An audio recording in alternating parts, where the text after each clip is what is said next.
大家好，這期視頻介紹客家話及普通話嘅同義詞嘅異同。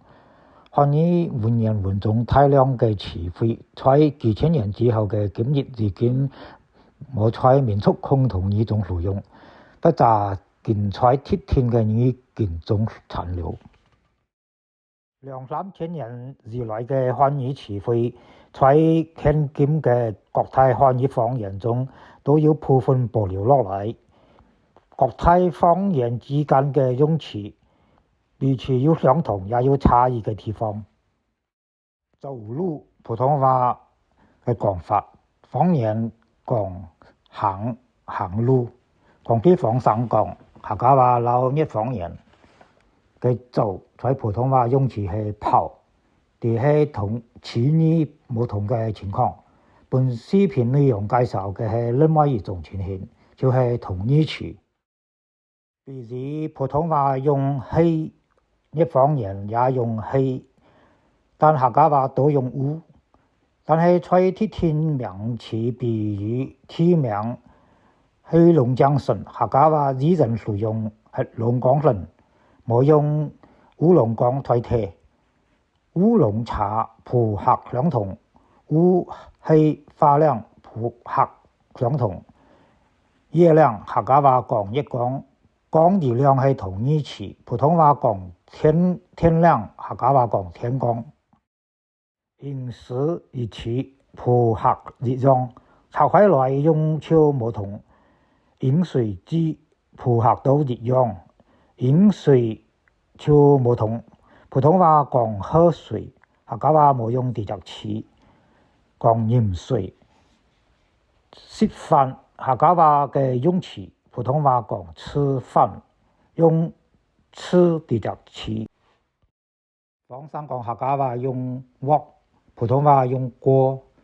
客家話講炒鑊，普通話講炒鍋。特定詞鍋碗瓢盆，客家話也切讀鍋碗瓢盆。房屋一詞普客相同，拆開講台北話，普通話用房子。方省講客家話用屋。回家客家話講轉屋卡，普通話用回，客家話用轉。廣州話講翻，方省講滅方言同普通話講回屋。穿着一詞普客相同，拆開來用，普通話講穿衣服，客家話講着衫。衣褲講衫褲。普通話講知道，客家話講知，就一個數，單數詞都係方言特色，客家話也冇例外。認識一詞普客相同，拆開來用就冇同。你認識這個人嗎？方省講客家話用單數詞講你識這個人冇。表否定嘅無在古文中常見，普通話在後語中大量使用沒有不表否定。方省講用冇表示普通話嘅不沒有無，有沒有方省講客家話講有冇，不咋講有冇有。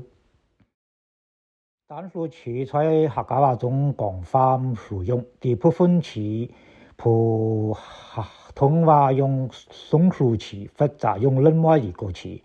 比如禾，普通話講稻子、稻谷。割稻子，客家話講割禾。繩子，客家話講索。翅膀，客家話用翼。雞翅膀講雞翼。記憶普客相同，都講記憶。羽翼豐滿，客普相同。風電一詞拆開來嘅話，客家話都可以講風電，但係普通話只講風。